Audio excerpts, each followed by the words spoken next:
நமஸ்காரம். பல புராணங்கள் உள்ளன. அவற்றுள் ஒரு சில இடங்களில் முரண்பாடு இருக்கிறா போலே தோன்றும். உதாரணத்துக்கு, ஒருத்தருடைய வம்சம் பரம்பரை, இன்னாருக்கு இன்னார் மகன், இன்னாருக்கு இன்னார் மகன், இன்னாருக்கு இன்னார் மகள் என்று சொல்லிக் கொண்டு வரும்போது, பாகவத புராணத்தில் ஒரு குடும்பம் ஒரு வரிசை சொல்லப்பட்டிருக்கும். அதுவே விஷ்ணு புராணத்தில் பார்த்தால் அந்த அடுத்தடுத்த சந்ததியே சற்று பேர் மாறி இருக்கும். சில இடங்களில் சில பெயர்கள் விட்டு போயிருக்கும், அல்லது அந்த பெயர்களுடைய வரிசை மாறுபட்டிருக்கும். இதிகாசத்தில் ராமாயணத்தில் ஒரு மாதிரி இருக்கும். அதே வம்சத்தை பற்றின விளக்கம் மகாபாரதத்தில் வேறு மாதிரி இருக்கும். இது எல்லாத்தையும் நாம் வாசிக்கும் போது, இதில் இப்படி இருக்கிறதே அதில் அப்படி இருக்கிறதே என்ற சந்தேகம் வரலாம். இதற்கு பலவாறாக பதில் கூற முடியும். இதில் எந்த பதில் அந்த இடத்துக்கு பொருத்தமாக இருக்கும்னு அவ்வப்போதுதான் யோசித்துக் கொள்ள வேண்டும். ஒன்று, இந்த அவதாரங்கள், இந்த வம்சங்கள் எல்லாம்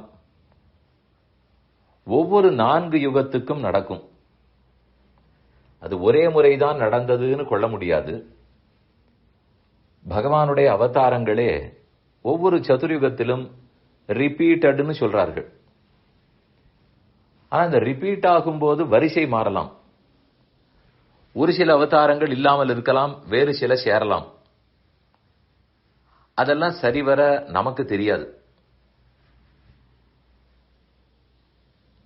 அனதீத சாக்கைகள்னு சொல்லுவார்கள்.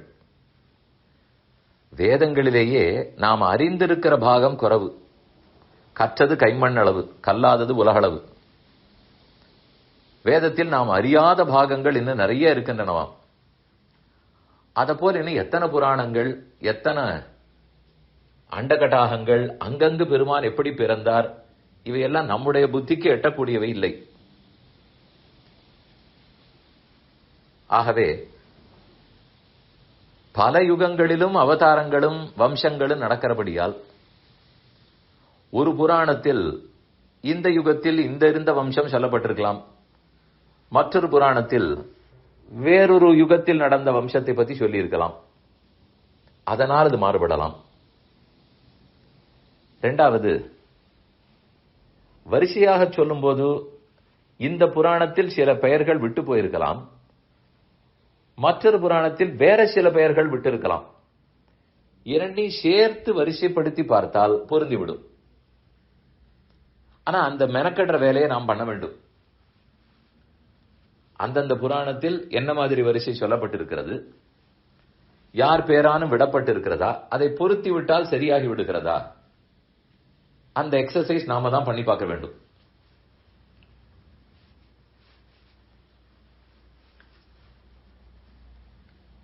இதை போல் ஒவ்வொன்றாக எது அந்த இடத்துக்கு பொருத்தமாக இருக்கும். இன்னொன்று, ஒரு ரிஷி சொல்ல வரும்போது அவர் சொல்ல வந்த கருத்து என்னவாக இருக்கலாம். அதற்கு முக்கியத்துவம் கொடுத்து அந்த வம்சத்தை எப்படி சொல்ல வேண்டுமோ சொல்லிவிடுவார். ஆனா மற்றொரு புராணத்தில் அது காணுமான் என்றால், அவருடைய கருத்து வேற எதையோ சொல்ல வந்திருக்கலாம், அதற்கு தகுந்தா போலே சொல்லிவிடுவார். நாம தான் அது என்ன கருத்துன்னு பார்த்து கோரிலேட் பண்ண வேண்டும்.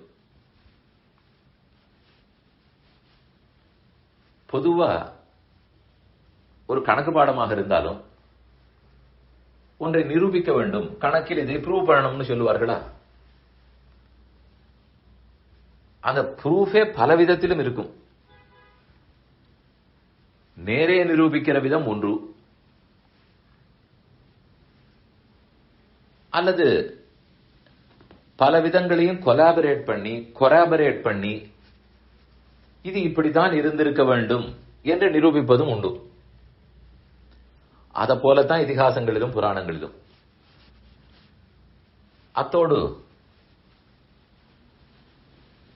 நிஜ வாழ்க்கை. இந்த வம்சம் இந்த ஊரில் இருந்தது என்று ஒரு ஊரை பற்றி குறிப்பிட்டிருப்பார். அந்த ஊர் என்றும் இருக்கும். சற்று பேர் மாறுபட்டு இருக்கலாம். பலரும் வந்து ஆண்டு விட்டு போயிருக்கிறபடியால் சில பெயர்கள் எல்லாம் ஊர் பெயர்கள் மாறி இருக்கலாம். ஆனால் பழைய ஊர் பெயரையும் கண்டுபிடித்து விடலாம், ஒன்றும் கஷ்டம் இல்லை.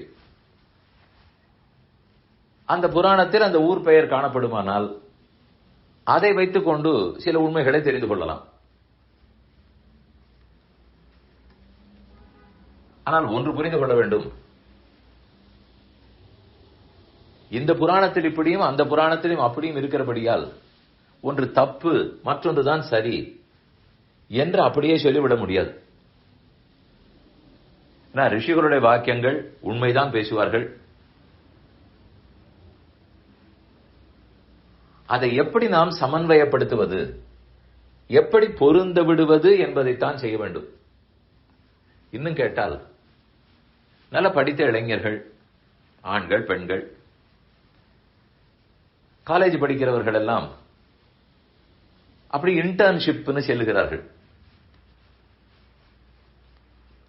ஒரு பிராக்டிகல் எக்ஸ்பீரியன்ஸுக்கு வேலை செய்து பார்க்கறதுக்கு. அதே போல இது இதிகாசங்களில் புராணங்களில் தாராளமா அவர்கள் இன்டர்ன்ஷிப் எடுத்துக்கொள்ளலாம், வீட்டிலே உட்கார்ந்து செய்யலாம். எப்படி இதை நாம் பொருந்த வைப்பது? கண்டிப்பாக பொருந்தும். அதற்கு எத்தனையோ வியாக்கியானங்கள், கமெண்டரிஸ் இருக்கின்றன. அதெல்லாத்தையும் வாசிச்சு பார்த்து அவர்களும் விளக்கம் கொடுத்திருப்பார்கள், பழைய நாள் வியாக்கியானங்கள். அதிலிருந்து பார்த்தும் ஓஹோ இதுவும் இப்படி இந்த பொருத்தத்தில் இருக்கிறது, இது நாமும் தெரிந்து கொள்ளலாம். குறிப்பாக வலைத்தளங்களில் போட்டு வைத்தால் ரிஷிகளை பற்றி தெரிந்து கொள்ள வேண்டும், அவர்கள் சொன்ன உண்மையை புரிந்து கொள்ள வேண்டும் இருப்பவர்களுக்கு இது நன்கு விளங்கும். ஒரு எக்ஸசைஸ் தானே, நல்ல பயிற்சி. நமக்கு அதை படிக்கக்கூடிய ஒரு வாய்ப்பு கிடைக்கும். அவர்கள் சொல்லியிருக்கிற கருத்து, எந்தெந்த ராஜா என்னென்ன கருத்து சொன்னார், எந்தெந்த ரிஷி எதை சொல்லி இருக்கிறார், அதில் ஒருவேளை அந்த ஸ்டூடெண்ட்டுக்கு பிடித்த கருத்தாக ஒன்று இருக்கலாம். ஒரு ரிஷி 100 விஷயங்கள் சொல்லியிருப்பார், அதற்குள்ள ஒரு 2-3 கருத்து அந்த படிக்கும் பெண்ணுக்கோ பிள்ளைக்கோ பிடிக்கிறது என்றால் தாராளமா அதை ப்ராபகேட் பண்ணலாமே.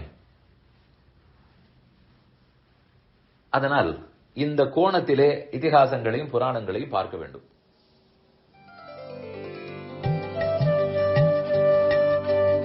இந்த என் பணி ஆடியோவை உங்களுக்காக வழங்கியவர் வேலுக்குடி ஸ்ரீ கிருஷ்ணன் சுவாமி. இந்த ஆடியோவை தினமும் உங்கள் மொபைலில் பெற கிஞ்சித் என் பணி KINCHITENPANI என்ற ஆப்பை கூகுள் பிளே ஸ்டோரிலோ அல்லது ஆப்பிள் ஐஸ்டோரிலோ டவுன்லோட் செய்து கொள்ளவும். தினம்தோறும் இது போன்ற உபன்யாசங்களை கேட்டு மகிழவும்.